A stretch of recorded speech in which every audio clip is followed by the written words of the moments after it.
Online থেকে রুটি maker কিনলাম। চলেন আজকে দেখি অনলাইন থেকে রুটি মেকার কিনে আমি ঠকলাম কি জিতলাম। তো এখানে আমি সিদ্ধ আটার খামির নিয়ে নিয়েছি আর সেটা দিয়ে এখন আপনাদের রুটি বানিয়ে দেখাবো।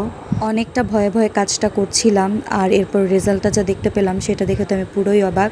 চলেন এবার আপনাদের সাথেও শেয়ার করি যে অনলাইন থেকে যে রুটি মেকারগুলো আমরা কিনি সেগুলোতে কতটা রুটি হয়। তো এই যে দেখেন, টেন টেন দেখেন কত সুন্দর গোল আর পাতলা রুটি হয়েছে।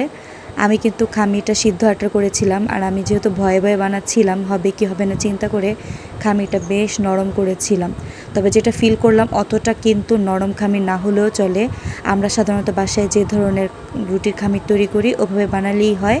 আর দেখেন এতে কিন্তু খুব সুন্দরভাবে রুটি তৈরি করে ফেলা যায়। এতে কিন্তু আপনার সময়ও বাঁচবে আর যে রুটি বানানোর একটা বেলাবেলি ঝামেলা সেটাও থাকবে না। খুব সুন্দর পাতলা আর গোল রুটি কিন্তু হয়। আর আমাকে বানাতে দেখে মা আবার পাশের রুম থেকে দৌড়ে চলে আসলো যেটা বানাতে কেমন লাগে। পরবর্তীতে মা বানিয়েও কিন্তু বেশ মজা পেয়েছে।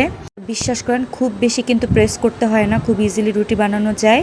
তা আমি এই রুটি মেকারটা যে পেজ থেকে নিয়েছি সেই পেজটা স্ক্রিনে আমি স্ক্রিনশট দিয়ে দিচ্ছি, আপনারা চাইলে পেজ থেকে অর্ডার করে নিতে পারেন। আর রুটিগুলো বানানোর পরে জাস্ট উপরে আমি একটু আটা ডাস্ট করে দিয়েছিলাম আর ভাজার পর দেখেন কত সুন্দর রুটি হয়েছে।